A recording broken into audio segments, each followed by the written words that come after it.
And now the cat's going to yell at me because that's how he is. To take care of everything else, and then the cat screams. Okay, so if you hear a kid screaming, it's the cat, not the kid. So, hi, I'm Christina Carter, and today on TheSocialPet.net, we're going to do pet stories with our special guest. And correct me if I say it improperly, but Fabio Andreozzi. Yeah, it's close enough. It's good enough, yeah. Okay. We Americans butcher everything. It's okay.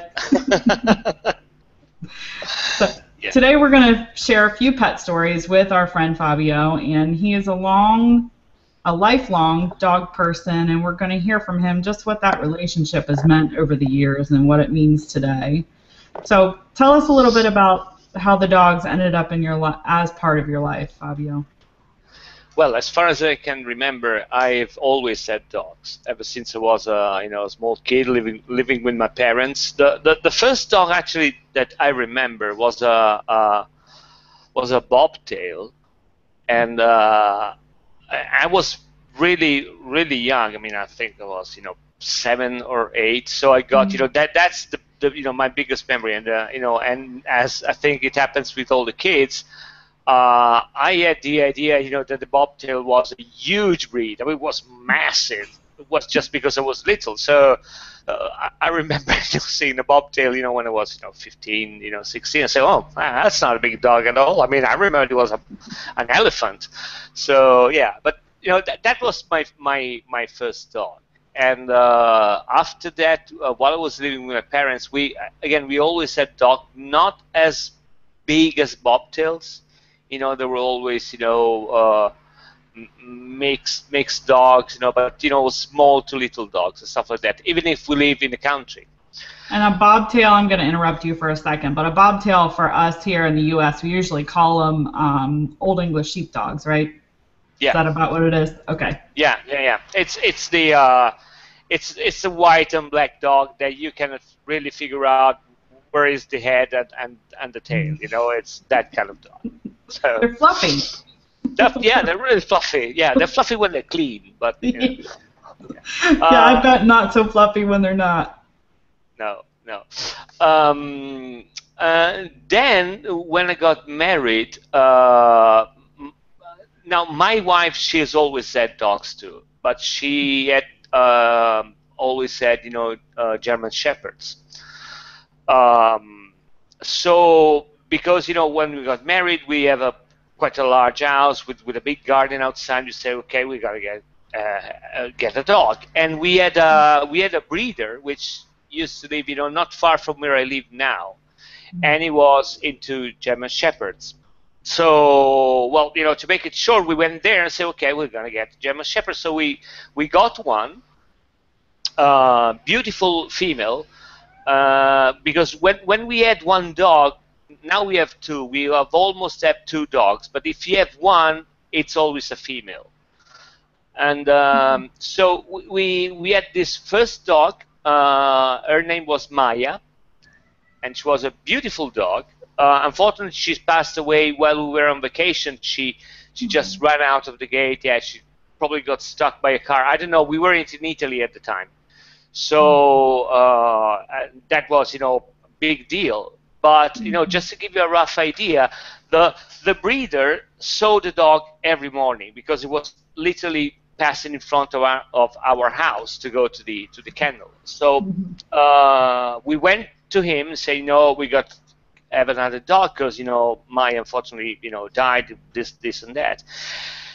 And then something interesting happened because, the breeder said, you know what, I've seen how you keep your dogs. I will give you this dog. And he gave us a 6-month-old female, beautiful female. Her name was Daisy, and she was, I think, the best looking dog I've ever had. And that dog, he said, the breeder, I was keeping that female, to breed. Mm-hmm. But I will give it to you because I've seen how you treat your dogs. I will give it to you for free. And the pact was, that when she was about, 2 years old, we will have bring back to the breeder, have a litter, and then the dog was ours. And we will also have to keep one of the dogs. Okay. So, yeah. To help him keep his breeding line going, basically. yeah. I mean, that was huge because, Yeah. and again, that was one of the female that, he was always looking for, Hmm. you know. So we had Daisy, and she had 2 litters. From the first one, we took one male, and his name was Jerry Lee, actually. So yeah. Then I we, know I where mean, that came from. yeah. I mean, how can you not name German Shepherd Jerry Lee? It's I don't yeah. know. The movie is so stupid, but the dog is brilliant. So screw it. That's Jerry. Yep. And it was quite mental, as so yeah. So then we had Daisy passed away. We took another female. That was Maya. Sorry, the first one I said was Maya, but the first one name was Ira, like IRA, and so that female was Maya. We moved back. We moved in another part of Italy because of my job, and again, just to tell you how much dogs were part of our life, I was working with a big company in quite a big position. So basically, they were paying for the house and all the stuff, and I put in the contract that they had to find us a house with a garden because it was me, my wife. At the time, there were 2 kids, very small one. One was, I think, 1 year old, and the other one was 3, and 2 dogs. So that was our family, and they have to provide for that. So we moved the dogs. Then I came back here, and well, basically now we are with Betsy and Max. And Betsy and Max are yet again the mother and son. And yeah, that's it. Now we have Betsy and Max. Betsy has had 2 litters. All our females except Ira, they've always had litters, and they've always had the dogs at my house.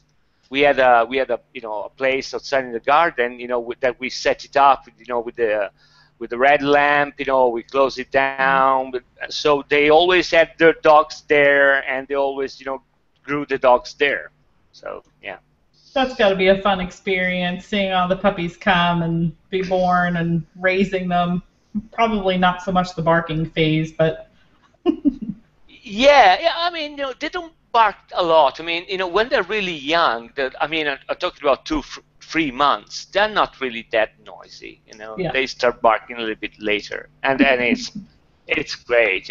They destroy everything. We just move them out in the garden, just to get some air, and then we move them back in that um, room that we set up for them. So they weren't roaming every time. We just at the door we just had leave the female get in and out to breastfeed them, and then after that she couldn't be bothered. So yeah, but it's brilliant. It's actually it's a wonderful experience. Actually seeing the dogs being born, it's really good. So I know that was a good experience for us too when we had our foster dog and she had her litter. yeah. So you said Ira was your first shepherd. Yes. Okay. And so it was a shepherd. And so how would you characterize the relationship kind of that you've had? And pick one. It doesn't matter. I don't. Whoever Well, you'd like to talk about. they always. I mean, they, as you know, I mean, they all had their character. They're all different. The one were a little bit more possessive. The other ones they didn't care too much.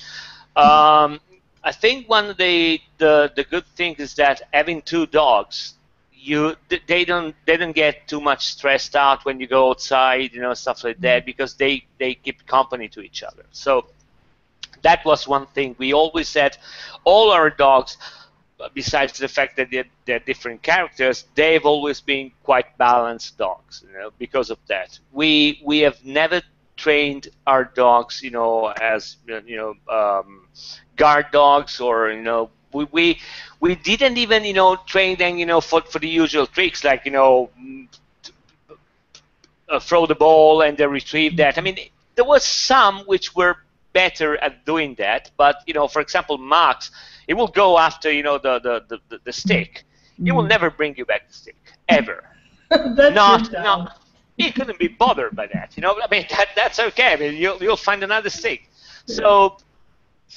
But we're not stressing the dogs because of that. There are some things that we train them to, but those are basically survival things. Like, for example, we have my house has got 2 gates. One, it's on a private property, there are fields, so that's not a big deal. But the other one has got an access directly on the road.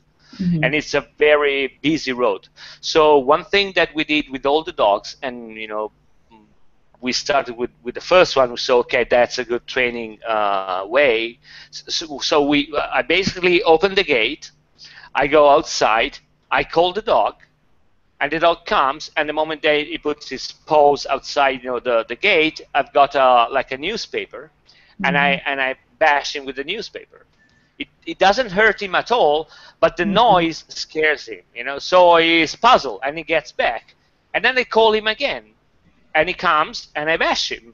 So up until the point, and even if I call him, he sits on the gate and he barks at me. He says, "Come on, really?" That's the. So those were only the basic things, And of course, you call them, they come back and stuff like that. But nothing too specialized or stuff like that. We like our dogs a little bit raw. And you said that you always have more than one. How do you get a new one blended into the existing pack so you have someone else come in? How does that work? Okay, our dogs have always been mother and son, so that's pretty easy. But we had some guests downstairs. We got another apartment that we usually rent, and we had a couple of guests which had dogs. And so I also have, there is my brother, he has an Australian Shepherd, and sometimes he comes in with the dog, so they got to get acquainted. And the way I introduce a new dog to my pack is, I call the dog in. I'm always, the first time I'm always in between the dog and my dogs, and I call them constantly, because they're excited, they want to meet the guy, but the guy is not in his territory, so he's a little bit scared. So I'm usually behind the dogs, and I constantly call them, and I go down to their level, and I start scratching both of the dogs, and then I just leave them do their things. I keep an eye on them because if they might get a little bit overexcited, but just keep an eye on them, and I call them back.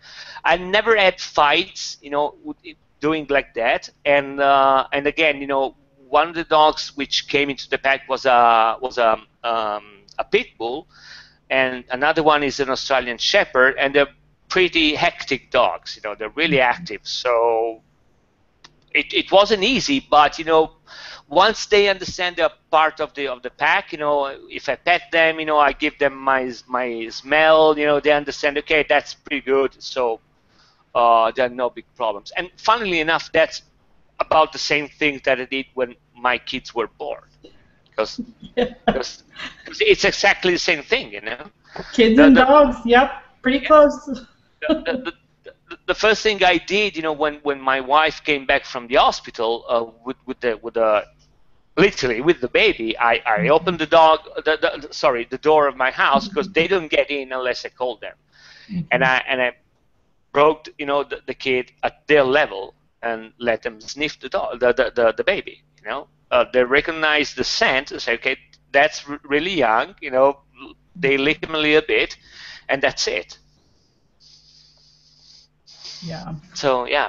So have you had any issues with integration at all? I know you said that sometimes someone will get a little overexcited. Is it with family or other dogs?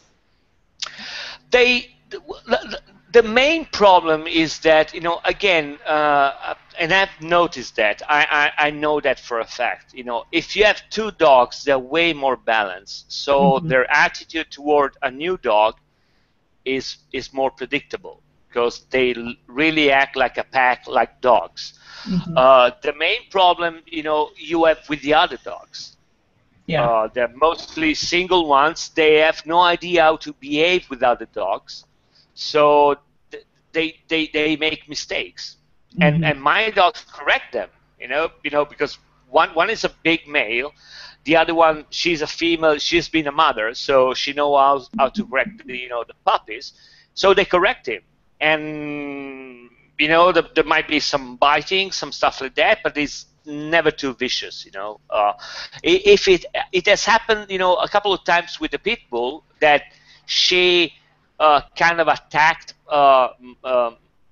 my dog, mostly the male, but Mm-hmm. he's a big guy. He just trashed her down. So no big deal. I mean, you make a couple of screams, they stop them, and you Yeah. go there and you eat everybody. You just have to dive in. So yeah. It's equal opportunity. Game on if that has to Yeah. happen. It's all me, Yeah. and I'm a hurricane when I go in there. Yeah. I mean, they have to know that this is their territory. If I'm not here, I mean, as you know, with the pack, another thing that's really important is to establish hierarchies. Mm-hmm. So in our family, there is a precise hierarchy. I mean, and this is also one of the reasons why if you have only one dog, it's always a female, because Okay. the female, unless she is mental, she will always find an alpha in the family, and usually the alpha is a male. So I'm quite okay with the fact that even if you have a really active and possessive female, she will recognize me as the alpha dog. So, but the hierarchy is me, my wife, and the kids and the dogs, they're more or less on the same level. For them, I'm talking about. Yeah. The way they see the pack, this is the way they see the pack. And as long as the pack leader isn't mental, as you so Yeah. nicely put it, they will look for that pack Yes. leader. Yeah. All right. So you've had shepherds. There's an Australian shepherd. Is that your son's dog? You said. It's my brother's dog, but Okay. he's been there a lot. So I have dealt with that pit bull. Yeah. I also had a Doberman, but that was with my parents, so it was an only dog. A beautiful, beautiful female also. I've always loved big dogs, Okay. large breeds. Well, what do you notice between the different breeds? I'm sorry, I interrupted you. No. Yeah. I don't know. I mean, really, I don't know. If I have to be. Am I putting you on the spot? No. I'm trying to think. I've never. I mean, I cannot say that I've seen difference between the breeds. I've always found difference between the dogs. Okay. The Australian Shepherd, yeah. Well, the Australian Shepherd, for example, and I know two of them, so I think it's pretty common. They're really, really, really active. They run all the time. They when they play with you, they run at you. You can see that they are used to hurt people, to hurt stuff. So they're really, whatever they do, it's a level of energy which is incredible. The pit bull, I don't know. I mean, she was a cute dog, but my personal opinion, I would never have a pit bull because I think she was pretty dumb. Yeah. I don't know if it was the dog or the breed, but she wasn't really too reactive, to stimuli. She was.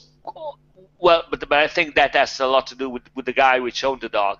But she was pretty monomaniacal. I don't know if you can say that. Lazy.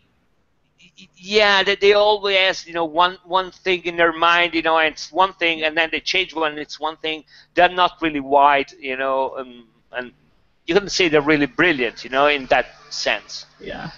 Tunnel vision almost. They see one thing. Yeah. Yeah. In a way, I remember the Doberman was like that, but not that extreme. She I don't know. She was really smart, so that probably had to do with that. But she was a really calm dog. She knew the good thing about being a big dog. In my experience is that they don't have to to be that aggressive all the time. They have a self-consciousness of what they can do, of their size. So they're they don't have, confident. yeah, they're confident, right? Yeah. So They know that they're big and bad, and they don't really have to prove it very much. yeah, yeah.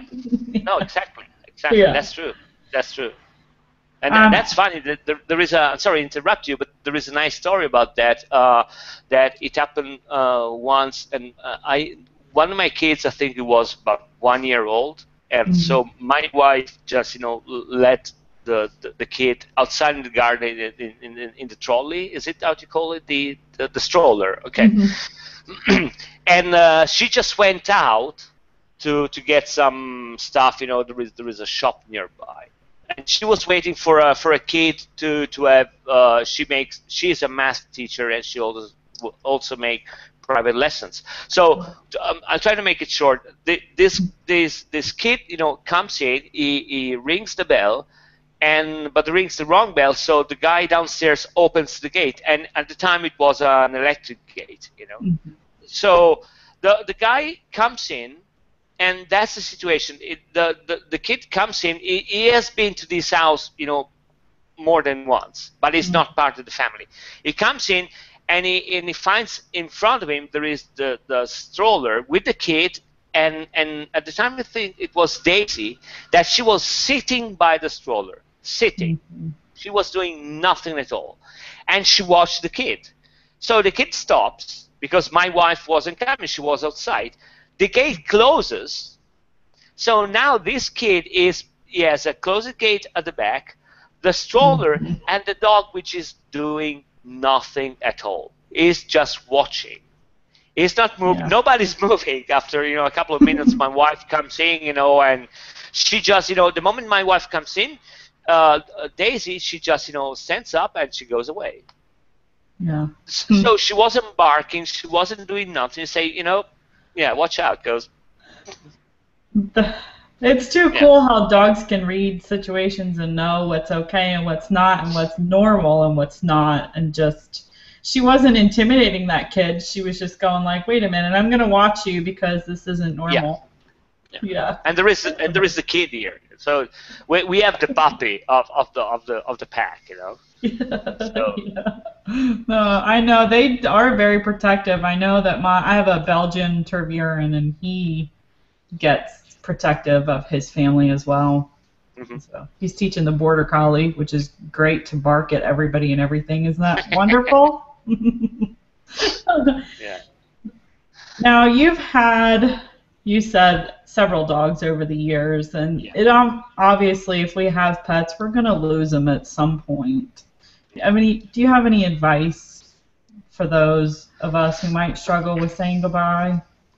I've had in total, I think, in this house we've had, I think, 65 dogs. Oh my! And I'm including all the litters. Yeah. Because we've had massive litters. I mean, massive. Like it's a German Shepherd. yeah, but I'm talking about 12 dogs. Yeah. 11, 9, 7. 7 is normal, but 12 and they were all okay. It's big. So basically, we had two kinds of moments where we have to say goodbye to the dogs. We have the ones where we had the litter and we had to give it back to the breeder, because we did it the first time, and then we did it with all the other dogs, and that's quite bad, because you have, like, I don't know, 10 puppies, and then you got to take 9 puppies, put it in the car, and take it there, and they're not there anymore. There's only one. So that's hard. But it's not the hardest thing. The hardest thing is when they die. So and again, you got the two things which can happen to you, and it happened to us. It's when an old dog passes away, and that's quite bad. That's really bad. All my dogs are buried I've got a field, just outside my house. They're all there. I know exactly where they are. They're all there, and that's pretty bad. The other thing which is quite bad is, and unfortunately it happened to us. We had a litter. That Betsy actually, she had 11 puppies. And there were there were 12, but one was born dead. So there were 11 puppies, beautiful puppies. And after 2 or 3 days, they started dying. They got the vet came. She's a brilliant girl, so she came all of a sudden. She checked the dog and all the stuff. And she said that they had like an internal infection and stuff like that. And when that little, I'm talking days, there is really nothing you can do. So we had that experience that basically in 7 days we went from 11 puppies to 2. No. So basically every day I woke up and I went there and I found 1 or 2 dead puppies. And that's kind of bad. Yeah. I remember at the end of the week, I was devastated. I mean, my wife, she didn't even want to go there. She said, you go there, see if there's someone dead, you bring it away, because I can't deal with that anymore. And I remember at the end of the week, I was pretty devastated. Even because there were times, especially at the end, where Betsy, she didn't want to give me the dead dogs. She tried to lick them. So I mean, it was quite hard. So yeah. So how did you cope with that? How did you? Well, it's bad, but it happens. So if it's an old dog which dies, the things that we did. We've done every time is go and get another one. Yeah. I can't be without one either, so I hear you. But like tomorrow, okay? Yeah. And for the puppies, there is really nothing you can do. I mean, you just wrap them in a t-shirt, you dig a hole and you bury them. There is literally nothing you can do. Yeah. But it's really painful. It is really painful. I'm sorry you had to go through that. That is no fun. No, it wasn't fun. It was unfortunate, but it's part of the. It's a risk that you have when you have litters. We've always, as I told you, we always have male and female, and we never had our dogs spaded or nurtured. I can't remember the difference between them. One is for the male, one is for the female. But yes. Spay is for the female and neuter is for the male. Yeah. So they were whole. Everyone but Betsy. Betsy now, she's the only one which has been spayed. But the problem with Betsy was that she had a really weird period. Okay. Does she have pyometra? No. It's only that you couldn't really rely on that. I mean, all the other females you can see when they're going into heat, because the vagina gets a little bit bigger, they lose a little bit of blood. So you just separate them for about 15 days, 20 if you want to be safe, and then you're pretty good. You're golden. They're not fertile anymore. So we did the same with Betsy, and we separated him from his son. For about 20 days, so say, okay, now it's okay, and she got pregnant. So we say, okay, hold on a second, that's not good, yeah. So a funny thing happened in my family. We had the discussion. So you either spayed Betsy or you cut the balls to Max. And that's exactly how my wife put it. We cut the balls to Max. To say, no, hold on a second, we can't do that. Okay, so we decided we went to the vet. Say, okay, we have the vet decide, because you want to cut the balls to Max. I'd rather not. So we went to the vet. That's such a male thing to say. I want you to know. Yeah, I don't know, but we went to the vet, and she's a lovely lady, really young doctor, really good, and we explained to her the stuff, and she said, that's verbatim. She said, "Well, if it were for me, I cut the balls to max because I'm a female." And I was like, "Oh, what the all dog?" But then she said, but if you want my professional advice, it's better if you spayed Betsy, because eventually she might have problem with the ovaries and stuff like that. So at the end of it, you might end spading her anyway. So it's better if you do with her. Yeah. So basically, Max is still licking his balls, and Betsy, she's spaded. Yeah. And everybody's happy. Yeah. Yeah, Betsy not so much, because she suffered a little bit from that. Yeah. She had some problems with the thyroid, so Yeah. she becomes getting fat and fat. She had that problem. She began to lose the fur, so now we just give them some. It's called Levanta, but I don't know. They're basically not hormones. Yeah, but they're hormones, so they, Yeah. now she's okay. But that's the honest. You said you have kids and you have Yeah. dogs. Are your Yes. kids dog people, or have they revolted and said, "No, I'm not getting Oh, any dogs"? no, no, no, no, no, no, no. They're absolutely dog people. Ever since they Good. were little, uh, one is feeding them in the afternoon, and the other one is feeding them in the evening. And Okay. they go outside, they play together. No, no, no, no. It's Good. no. That's Mine are too, but I know some children that are raised around animals. And their family has been big animal people. They go, "No, no, thank you. I'm not doing that. You people are crazy." no, no, no, no, no. Luckily enough, that's not a problem. Okay. Okay, sorry. That's all right.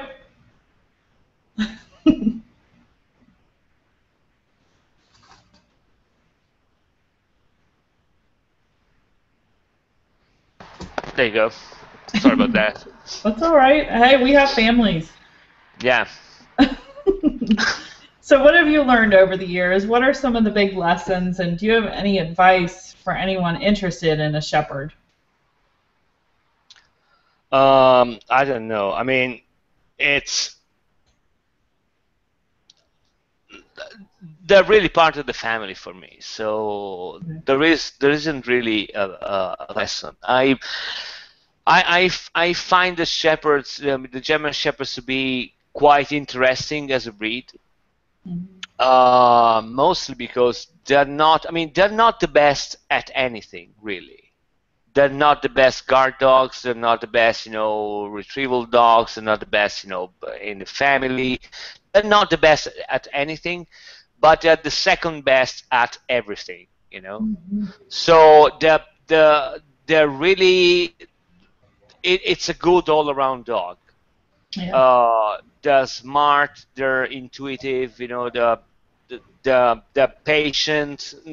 I mean, they can play with you, but they can sit with you. If you're tired, they're really good. And my my biggest, well, actually, I got two advices. If you want to take one and if never had one, go for a female. They're way better than a male. Way better. They're more. um they have a stronger feeling. The more territorial, so they will defend the garden or your property way better than a male. Mhm. They're more calm. They will recognize someone in your family as the leader. So in my opinion, they are better. But if you really can, have more than one dog, because you will see the difference.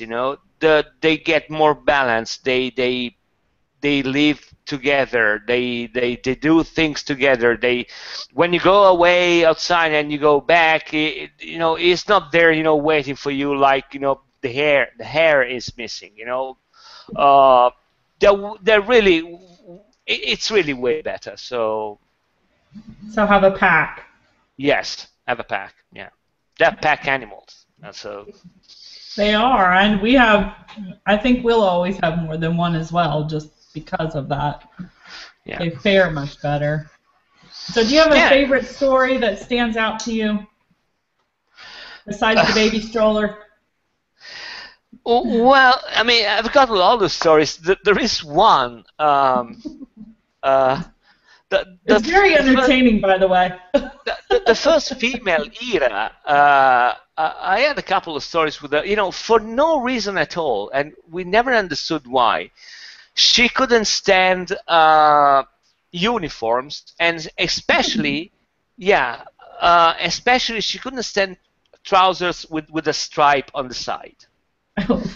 Having said that, you've got to know that the uniform for our policemen and carabinieri, they always have trousers with a stripe on the side. So every time she saw a policeman, she starts barking at them. I was going out with the leash, and she starts barking at them. And it always looked at me bad. I was, I don't know, shut up. I went away and said, good dog, right on. Yeah. So that was, and another thing with Ira, she was really funny actually. Another thing with Ira, she was really. She was a really calm dog, I think she was the less,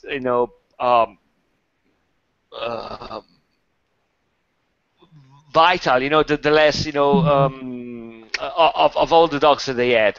So there was that time that I was having a walk, so I sat down on a bench, and I was reading the paper, and the dog was sitting next to me. So there is this guy comes, and he sits at the bench, and I know exactly how it goes, and I'm reading the paper, okay? And I knew what was going on. So he sits there and say, "Oh, what a nice dog." I say, "Yeah, it's a nice dog. Yeah." And then I know. Next question. What's her name? Okay. I say, well, his name is Ira. So, oh, that's really funny name. Why is that? Now, Ira in Italian means rage. Okay. And Ira is also, as you know, the acronym which the Irish Republican Army had. So she went on. Oh, she good? Yeah. Oh, is it a male or a female? So it's a female. Oh, is she a good dog? Yeah. What's her name? Ira. Oh, Ira. Oh, that's a funny name. Say, yeah. We had to call Ira because she's like the Irish terrorist. I mean, she's sitting there. And for no particular reason, like they did, they just put a bomb and everything explodes. And she's just like that. She's really calm, but she might start, biting everybody. And he just stands up and he walked away. So yeah, I'm reading the paper. Come on, give me a break. So yeah. Okay, that's funny. Yeah. That poor guy. You've harmed him forever. I was reading the damn paper. Come on. Well, Fabio, it has been awesome talking to you. Thank you for being with us on TheSocialPet.net today. You're welcome. It's been a pleasure. And thank you to the audience for listening and watching, and we'll catch you next time. Bye-bye.